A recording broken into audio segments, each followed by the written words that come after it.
Hello students. चलिए, कल जो है हम लोगों ने आपको टर्मिनेटिंग और नॉन टर्मिनेटिंग डिसिमल फ्रैक्शंस के जितने भी कॉन्सेप्ट्स होते हैं सारे कॉन्सेप्ट्स को हमने देखा था। आज हम लोग रियल नंबर के थर्ड लेक्चर में, थर्ड क्लास में इरेशनल नंबर के बारे में पढ़ेंगे। चैनल है आपका राम सर के नाम से, ठीक है। और आप यूट्यूब पर टाइप करें और नाम मेरा चला आएगा और वो आप लेक्चर के साथ जुड़े रहें।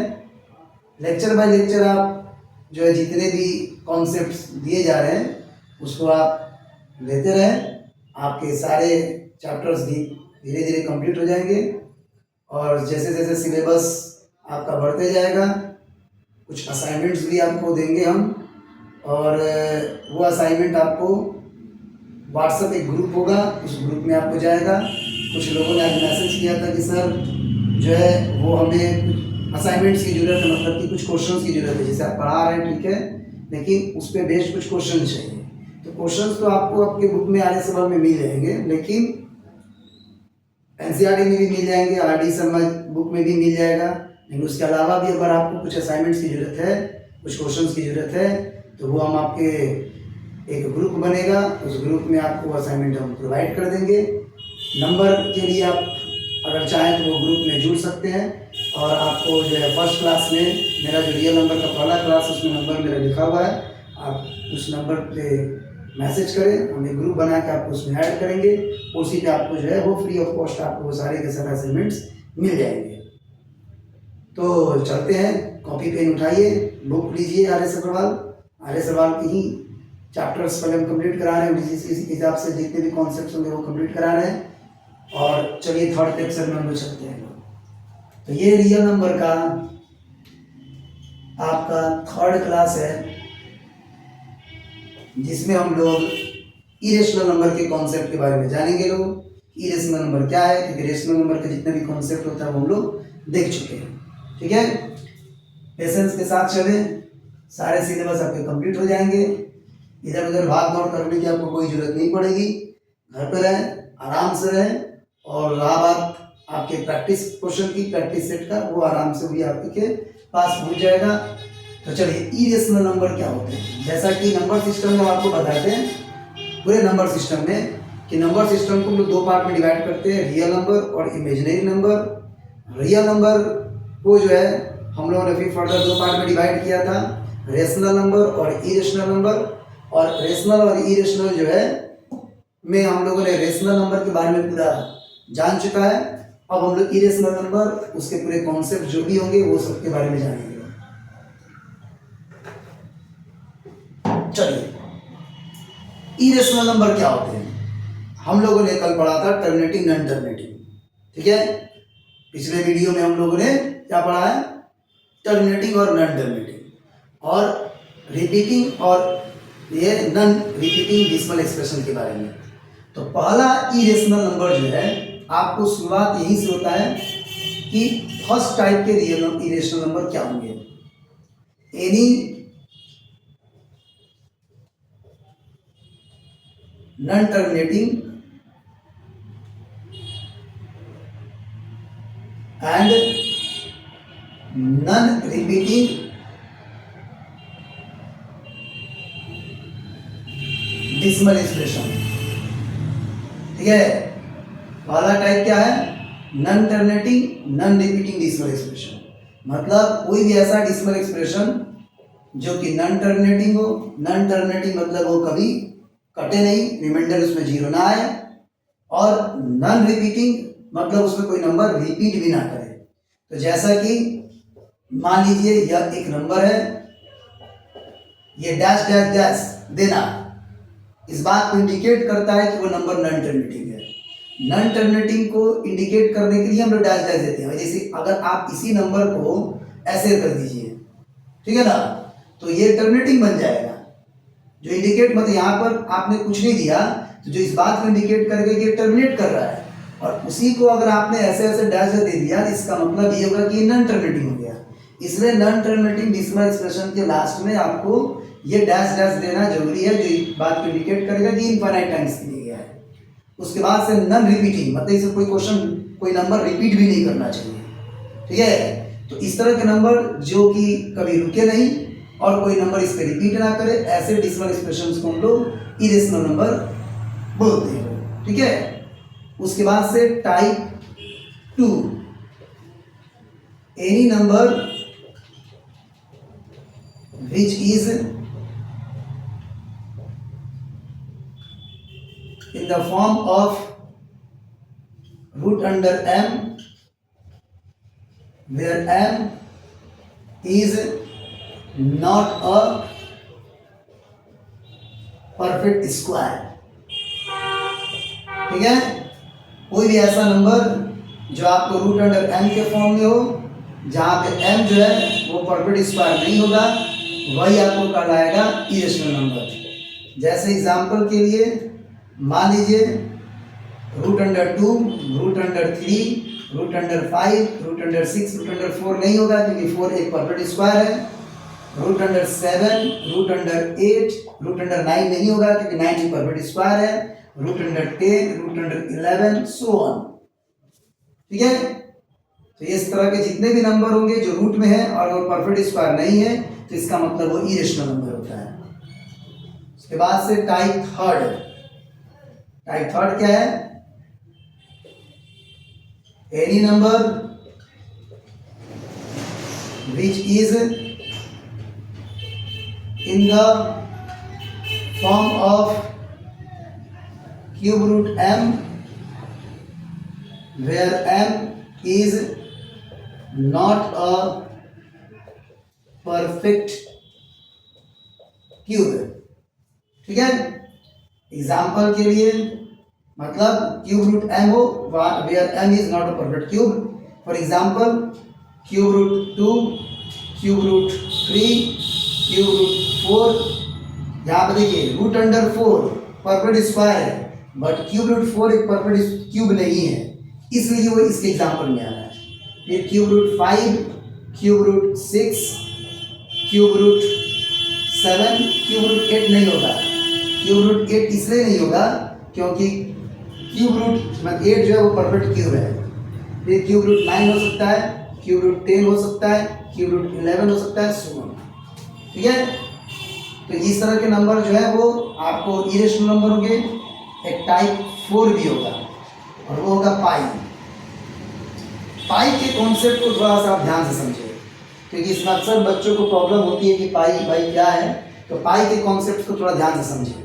पाई जो है आपको एक इसका एक्चुअल वैल्यू 3.14159, मतलब आगे बहुत लंबा चौड़ा होता है, ठीक है। ये पाई जो है आपको जब आर्यभट्ट साहब ने इसको निकाला, ठीक है ना। पाई एक्चुअली में क्या है? पाई जो है किसी भी सर्कल के सरकमफ्रेंस को उसके डायमीटर से डिवाइड करने पर, ये सर्कल है, ये पूरा लेंथ इसका क्या कहलाएगा? सरकमफ्रेंस। और इसका जो डायमीटर होगा, तो सर्कल के सरकमफ्रेंस इसके डायमीटर को डिवाइड करने पर जो रेशियो निकलता है वही चीज आपको पाई कहलाता है। तो पाई का लगभग 17 वैल्यू तक आर्यभट्ट साहब ने उसको निकाला। उसके बाद से आपको रामानुजन साहब ने भी पाई के वैल्यू को निकाला। आज तो पाई के मिलियंस ऑफ मिलियन वैल्यू मालूम है हमको कि पाई के वैल्यू सुपर कंप्यूटर के हेल्प से कैलकुलेट किया गया, मिलियंस ऑफ मिलियन वैल्यू इसका मालूम है हम लोगों को। तो पाई के पूरे वैल्यू को अगर ध्यान से देखा जाए तो पाई जो है का value non terminating non repeating होता है, मतलब इसमें कोई नंबर रिपीट भी नहीं करता है, बस किसी जगह पर डबल 3 दो बार एक बार आता है, बाकी आपको नॉन टर्मिनेटिंग नॉन रिपीटिंग इसका वैल्यू होता है। तो चूंकि पाई का जो वैल्यू है non terminating and non repeating है, इसलिए आपको पाई क्या है? एक इरेशनल नंबर है, ठीक है। अच्छा 22/7 3.142857। कल के वीडियो में हम लोगों ने पिछले वीडियो में इसके वैल्यू को देखा है, 3.142857 पर रेकरिंग है ये, ठीक है। तो ये वैल्यूज आप देखते हो तो आपको 22/7 का वैल्यू ये कभी कटेगा नहीं, मतलब ये नॉन टर्मिनेटिंग तो है ये वैल्यू कभी कट नहीं रहा है, इसका मतलब नॉन टर्मिनेटिंग तो है, बट इसका वैल्यू क्या है, रिपीटिंग है। इसका वैल्यू रिपीटिंग है, इसका मतलब ये क्या है, रेशनल नंबर है। 22/7 क्या है, रेशनल नंबर है। जबकि पाई क्या है, नॉन टर्मिनेटिंग नॉन रिपीटिंग, इसका मतलब ये क्या है, इरेशनल है। तो इसलिए पाई एक्चुअल में इरेशनल होता है, जबकि 22/7 एक्चुअली में रेशनल है। इसलिए पाई का वैल्यू 22/7 नहीं होता है। अब आप कहिएगा ये तो आप गजब बता रहे हैं सर, हम लोग तो LKG UKG से लेते आ रहे हैं पाई, सॉरी 6-7 क्लास से लेते आ रहे हैं पाई के वैल्यू को 22/7, ये ना। ये आप लोगों ने 7th क्लास 8th क्लास में जो मेंसुरेशन पढ़ा होगा उसमें आप लोगों ने पाई का वैल्यू धड़ल्ले से 22/7 लिया है, और आप कह रहे हैं कि पाई का वैल्यू 22/7 नहीं होता है। देखिए पाई का वैल्यू 22/7 नहीं होता है। पाई के दो प्लेस तक तो ध्यान से देखिए, ये वैल्यू 3.14 है और ये आपको इसमें भी 3.14 है। तो चूंकि 2 डिजिट तक ये वैल्यू मैच कर जाता है, इसलिए पाई के वैल्यू को sake of convenience for calculation in mensuration हम लोग आपको इसके वैल्यूज को एज्यूम कर लेते हैं कि 22/7 है। नहीं तो एक्चुअली में अगर जाइएगा डेप्थ में तो पाई तो एक इरेशनल नंबर है, जबकि 22/7 एक रेशनल है। दोनों के जिनमें जमीन आसमान का अंतर है। लेकिन सेक ऑफ कन्वेंस के लिए और आसान कैलकुलेशन के लिए हम लोग इसके वैल्यू को कितना मान लेते हैं, एक्चुअली में होता नहीं है। लेकिन क्योंकि कॉन्सेप्ट आपको पता होना चाहिए, तो ये आपको टोटल का टोटल इरेशनल नंबर के 4 टाइप हुए, इसको आप ध्यान से समझिए। इस टाइप को मैंने अलग छाट दिया इसलिए ताकि आप इस पर ज़्यादा फोकस करें, क्योंकि अगर इस टाइप को इसी में मिला देते हैं, बहुत लोग सोचेंगे कि तो ये इसी में मिला सकते थे। ठीक है, इसमें मिला तो सकते ही हैं, बट आप इसको थोड़ा सा अलग से पढ़ोगे तो ज़्यादा फोकस कर पाओगे। ठीक है ना। तो ये आपको मेरे हिसाब से 4 इरेशनल नंबर हो गए, 4 टाइप हो गए। अब हम लोग इरेशनल नंबर के, आप इसके स्क्रीनशॉट लें, और इरेशनल नंबर के हम लोग जो है वो अब ऑपरेशंस के बारे में पढ़ेंगे लोग। आप इसका स्क्रीनशॉट लें तब तक। चलिए अब हम लोग आते हैं लोग पाई के इरेशनल नंबर के ऑपरेशंस में।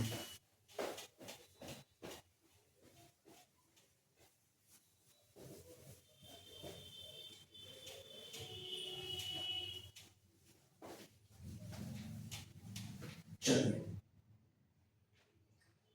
हाँ,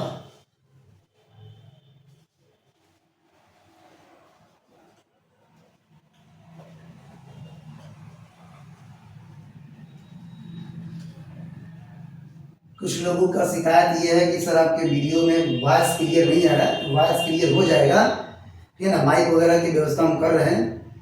मेरा काम आपको ज़्यादा से ज़्यादा एजुकेट करना है, ठीक है, ताकि गरीब से गरीब बच्चे भी वो चीज़ ले पाएँ जो बच्चे ऑफलाइन क्लासेस में लेते हैं। इसलिए सब चीज़ की व्यवस्था हम धीरे धीरे करेंगे। फिलहाल आपको थोड़ा सा हो सकता है कि 2-3 लेक्चर में इनकन्वीनियंट हो, पर थोड़ा आपको समझ में आएगा। आप घबराए नहीं, उन सभी चीज़ों की व्यवस्था हम धीरे धीरे करेंगे, ठीक है ना। आप जुड़े रहें। ऑपरेशन ऑफ इरेशनल नंबर, सबसे पहले या ऑपरेशन नहीं ना कहें, आप इसको प्रॉपर्टीज कहें। ऑपरेशंस तो बाद में पढ़ेंगे, तो प्रॉपर्टीज ऑफ इरेशनल कहें, ठीक है ना। प्रॉपर्टीज ऑफ इरेशनल नंबर, सबसे पहला प्रॉपर्टी 1 क्या है, देखिए, the sum difference product and quotient of a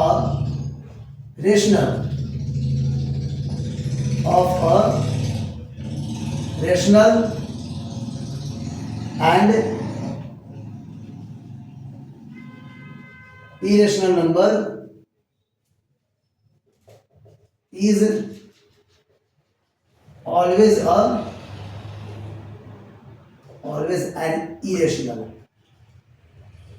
an irrational, ठीक है। मतलब अगर आपको एक रेशनल हो, अगर आपको एक रेशनल नंबर है और एक इरेशनल नंबर है, तो रेशनल और इरेशनल नंबर का सम, डिफरेंस, प्रोडक्ट, कोसेंट हमेशा आपको एक इरेशनल नंबर ही होगा। फिर से सुने, अगर एक रेशनल और इरेशनल नंबर का चाहे कोई भी ऑपरेशन हो, ऐड, सब्ट्रैक्ट, मल्टीप्लाई या डिवाइड, चारों में से कोई भी हो, वो सारा का सारा क्या कहलाएगा? इरेशनल नंबर कहलाएगा। वो सब इरेशनल नंबर होगा। एज फॉर एग्जाम्पल जैसे 2 + √3, यह एक रेशनल है और ये क्या है? एक इरेशनल। ठीक है, रेशनल और इरेशनल है, तो रेशनल और इरेशनल नंबर का आपको सम हमेशा एक इरेशनल नंबर होगा, इसमें आपको कोई डाउट नहीं होना चाहिए। ठीक है, तो ये सम से जुड़ा हुआ है। उसी तरह से अगर आप कहें तो ये भी आपको एक इरेशनल नंबर होगा, ये भी आपको प्रोडक्ट रेशनल और इरेशनल का, ये भी आपको एक इरेशनल होगा, कोसेंट भी आपको एक क्या होगा? इरेशनल नंबर होगा। ठीक है, तो एक रेशनल और इरेशनल नंबर का चाहे कुछ भी हो, ऐड हो, मतलब सम से जुड़ा हो या डिफरेंस से जुड़ा हो या प्रोडक्ट से जुड़ा हो या डिवाइड से जुड़ा हो, वो सब का सब क्या होगा? इरेशनल नंबर होगा। इसका प्रॉपर्टीज 2 क्या होगा? The sum difference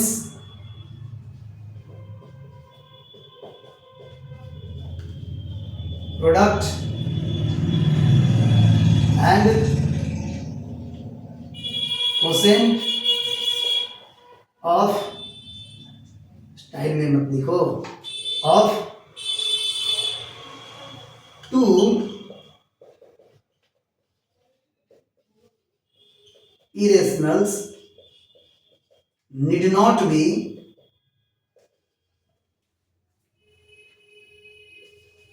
an irrational, means may be rational or irrational both। ठीक है, देखिए मतलब the sum difference product and quotient of 2 irrationals, इसमें तो था एक रेशनल एक इरेशनल, इसमें क्या था? एक रेशनल और एक इरेशनल। ठीक है ना, वो हमेशा क्या होगा? एक इरेशनल होगा। लेकिन इसमें जो है अगर 2 इरेशनल्स हैं तो वो आपको सम डिफरेंस प्रोडक्ट और कोसेंट से जुड़ा है। अगर 2 इरेशनल है तो आपको एक रेशनल भी हो सकता है और एक इरेशनल भी हो सकता है। अब जैसे एग्जाम्पल के लिए बड़ी गाड़ी जाता है इस रोड पे यार, ठीक है, ये वैल्यू ही चेंज कर देते हैं जहाँ पे आपको इतनी गाड़ी की आवाज़ नहीं है, माइक वगैरह का व्यवस्था करेंगे। चलिए देखिए 1-2 वीडियो तक थोड़ा सा बर्दाश्त करें चे चे पे की आवाज़ को। यही हिंदुस्तान की तकदीर है जहाँ पर रात में आज 12 से 1 बजे तक भी गाड़ियाँ सड़कों पर चलती हैं। और this is the heart of the town, ये सब जगह इसलिए गाड़ियाँ रात भर चलती हैं। और अभी बज रहा है रात के 12:10। चलिए, तो आपको जो है sum difference product and quotient of 2 irrationals, तो आइए सबसे पहले सपोज करो ये क्या है? एक इरेशनल, क्योंकि रेशनल और इरेशनल का सम हमेशा एक इरेशनल होता है। ये क्या है?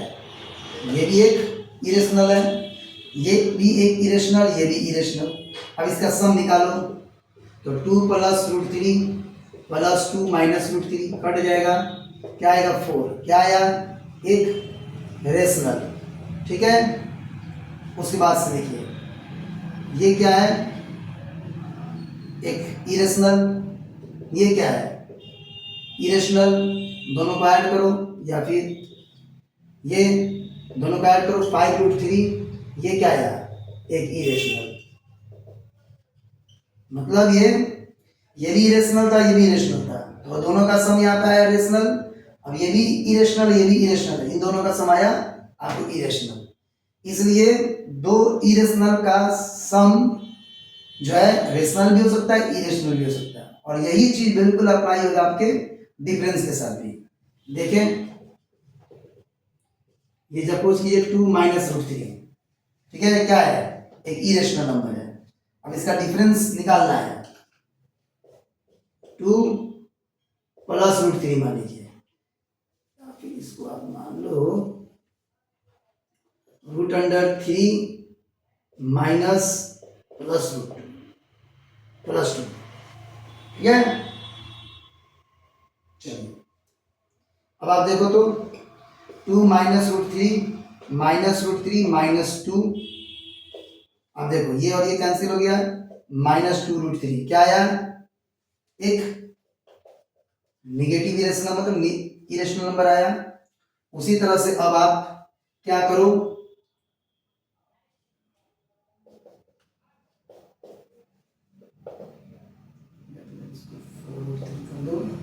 और इसका माइनस डिफरेंस निकालना है ना, 2 प्लस √3 ठीक है। चलो तो देखो तो यहाँ पे आपका 2 इरेशनल था, ये भी दोनों इरेशनल है, उसका डिफरेंस यहाँ पे क्या है, इरेशनल। यहाँ पे निकालिए तो 4 प्लस √3 माइनस 2 माइनस √3, ये और ये कैंसिल हो गया, 4 माइनस 2 आया, क्या आया, एक रेशनल आया। 2 इरेशनल नंबर का डिफरेंस यहाँ पर एक रेशनल आ रहा है, 2 इरेशनल नंबर का डिफरेंस आपको एक इरेशनल आ रहा है, ठीक है। तो इसलिए रेशनलाइजेशन हो सकता है, यही काम आप प्रोडक्ट के साथ भी कर सकते हो, यही काम आप कोसेंट के साथ भी कर सकते हो। मतलब आप 2 प्रॉपर्टीज याद रखोगे कि जहां भी आप एक रेशनल और इरेशनल देखो, जैसे एक रेशनल और आप एक इरेशनल देखो, तो चाहे वो ऐड से जुड़ा हो या माइनस से जुड़ा हो या मल्टीप्लाई से जुड़ा हो या डिवाइड से जुड़ा हो, वो हमेशा एक इरेशनल होगा, इरेशनल होगा। लेकिन अब आप मान लो 2 इरेशनल नंबर देखो, 2 इरेशनल, जैसे कि 3 √3 और आपको 2 √3, ये दोनों इरेशनल है। तो ये जो है आपको इनका ये रेशनल भी हो सकता है और इरेशनल भी हो सकता है, ठीक है। फिलहाल ये तो इरेशनल होगा, मतलब दोनों अगर इरेशनल हो तो ये भी हो सकता है, ये भी हो सकता है, ठीक है। तो क्लियर आप याद रहे, ये भी आपको अगर ऐड से जुड़ा हो, माइनस से जुड़ा हो, मल्टीप्लाई से जुड़ा हो या डिवाइड से जुड़ा हो, वो दोनों हो सकता है, ठीक है ना। आई बात समझ में? तो चलिए स्क्रीनशॉट ले इसका, ये आपको प्रॉपर्टीज ऑफ इरेशनल नंबर था। मतलब एक्सरसाइज 1C बनाने के लिए RS अग्रवाल का आपको ये सारे प्रॉपर्टीज की जरूरत होगी। उसके बाद से अब हम लोग इरेशनल नंबर के प्रॉपर्टीज के बाद से हम लोग एक्सरसाइज 1C करेंगे, क्योंकि 1C थोड़ा सा आपको मेरे साथ बने रहने से आपको बनाना पड़ेगा, ठीक है ना, क्योंकि हो सकता है आपको इस ना बने। चलिए ये सॉल्व करें इसको, ऑपरेशन ऑफ इरेशनल नंबर भी है।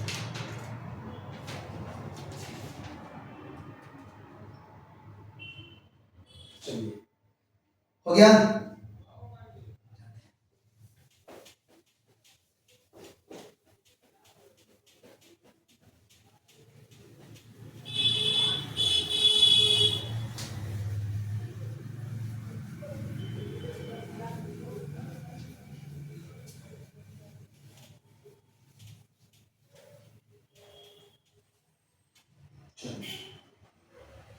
अब आते हैं लोग operation of irrational number. Operation का मतलब क्या हुआ, वो चीर फाड़ा वाला ऑपरेशन नहीं है। ऑपरेशन का मतलब हुआ ऐड, सब्ट्रैक्ट, मल्टीप्लाई और डिवाइड। अगर 2 irrational number add, subtract, multiply और डिवाइड से अगर जुड़े हैं, ठीक है, तो उनको कैसे ऐड करेंगे। जैसे बहुतों को प्रॉब्लम होता है कि अगर √3 में √3 ऐड करेंगे तो क्या होगा, ठीक है। 5 √3 में अगर √2 ऐड करेंगे तो क्या होगा, ठीक है ना। तो देखिए इरेशनल नंबर के ऑपरेशंस को समझने के लिए आप अलजेब्रा का जो स्केलर अलजेब्रा हम लोग पढ़ते आ रहे हैं, अलजेब्रा के एडिशन सब्ट्रैक्शन को ध्यान में रखिए, ठीक है। तो अलजेब्रा में हम लोगों ने देखा है अभी तक कि x को x में प्लस करने पर 2x होता है, और अगर x को 2x में से x माइनस करेंगे तो x होता है, ठीक है। तो इरेशनल नंबर जो है बिल्कुल इस अलजेब्रा के साथ हम लोग जोड़ सकते हैं।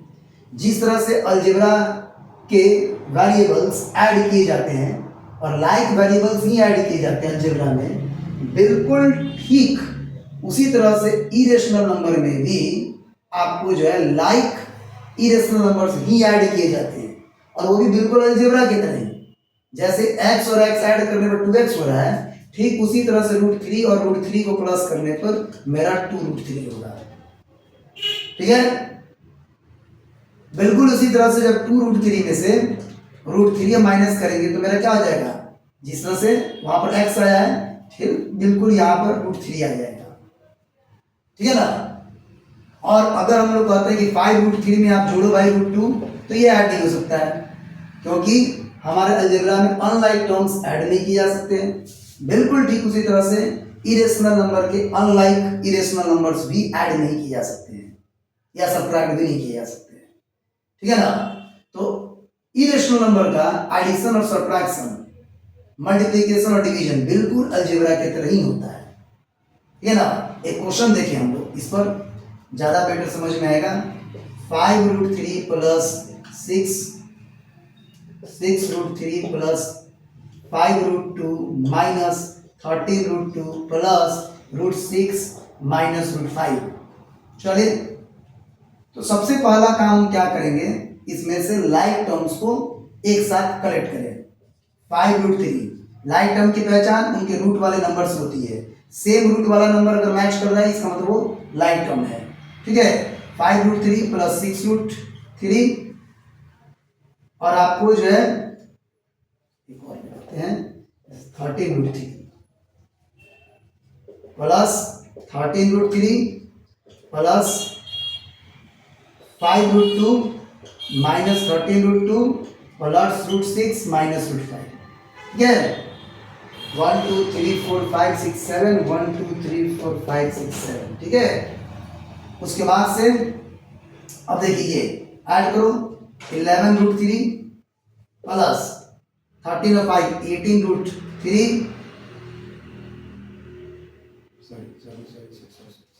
सॉरी ये तीनों जो है ये और ये।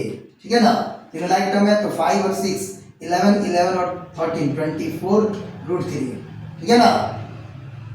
उसके बाद है ये 5√2 minus 13√2 plus minus minus greater number का साइन 13 माइनस 5 8√2।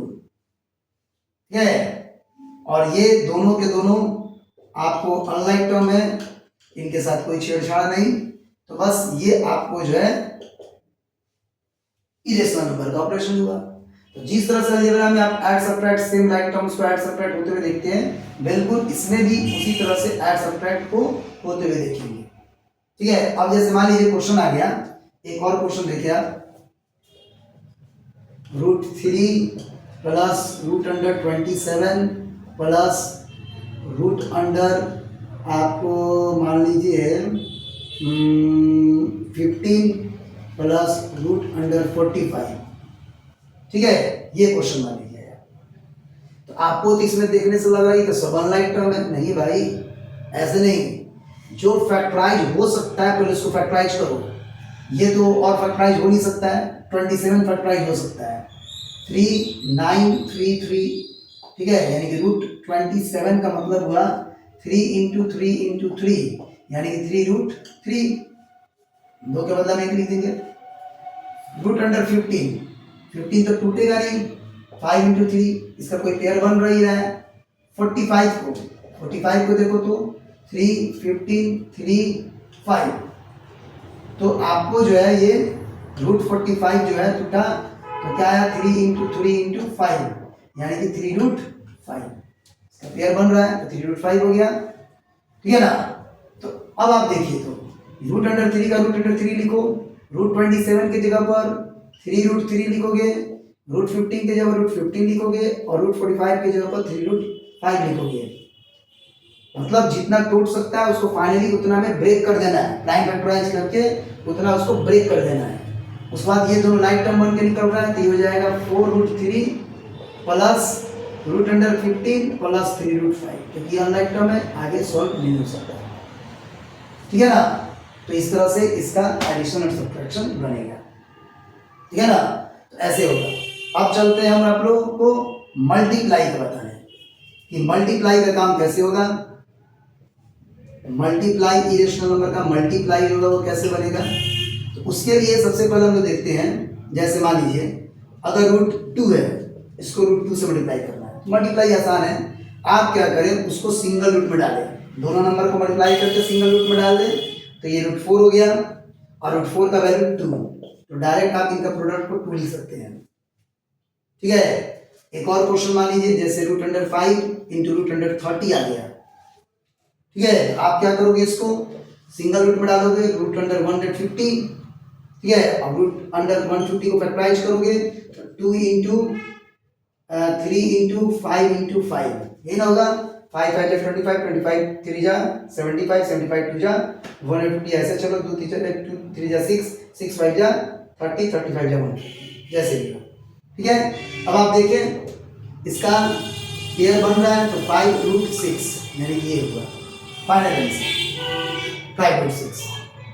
तो जब भी कोई नंबर जो इरेशनल नंबर होगा, और वो इरेशनल नंबर आपको अगर प्रोडक्ट से जुड़ा हुआ है, तो उनको सिंगल आप रूट में डाल दो और उसको मल्टीप्लाई कर दो, फिर मल्टीप्लाई करने के बाद उसका जो प्राइम फैक्टराइज कर दो, पेयर बन रहा है तो लिख दो आराम से, उसको रूट से बाहर करके, जिसका पेयर बन रहा है उसको रूट से बाहर करके आराम से। ठीक है ना, डिवाइड भी कुछ इसी तरह से होगा, डिवाइड भी कुछ इसी तरह से होगा। मान लीजिए आपको आता है √15 डिवाइडेड बाई √5, आप क्या करो, इसको सिंगल रूट में डाल दो पहले। ठीक है, डिवाइड में थोड़ा ध्यान रखिएगा, इसको सिंगल रूट में डाल दे, कैंसिलेशन नहीं होगा। ठीक है, आप इसको अंडरस्टूड कैंसिलेशन दे कि 5 3 जा 15 होता है, रूट में डाल दें। या फिर उससे भी अगर आपको दिक्कत हो रहा है तो आप ऐसे तोड़े इसको कि √15 को तोड़ के √3 इंटू √5 तोड़ सकते हैं, और √5 के √5 लिख दो, इसको काट दो, ये √3 हो जाएगा। कोई डाउट? तो ऐसे आप जो है वो डिवाइड का काम करेंगे। ठीक है, तो ये आपको पूरा का पूरा इरेशनल नंबर का कॉन्सेप्ट हुआ, और इरेशनल नंबर के कॉन्सेप्ट्स को मतलब आप पढ़ लें, इसको समझ लें। अगर आपको कोई डाउट होता है तो मेरे व्हाट्सएप नंबर पर जुड़े, ग्रुप में उसमें मैसेज करें। ठीक है, हम एक ग्रुप बनाएंगे, आप अपने प्रॉब्लम्स को डाल सकते हैं 8789966607। ठीक है, और आप जो है उसमें मैसेज करेंगे, आपका डाउट सॉल्व हो जाएगा। ये पूरा पढ़ के समझ लें। आज के वीडियो में इतना ही रहने दें। कल हम लोग एक्सरसाइज 1C देखेंगे आर्य सवाल का, लेकिन उस 1C को बनाने के लिए आपके पास ये पूरा का पूरा कॉन्सेप्ट होना चाहिए, तो पढ़ने पढ़ाने में भी मजा आएगा। ठीक है, चलिए मिलते हैं अपने अगले वीडियो में, लेक्चर नंबर 4 में या वीडियो नंबर 4 में। ठीक है ना, गुड बाय।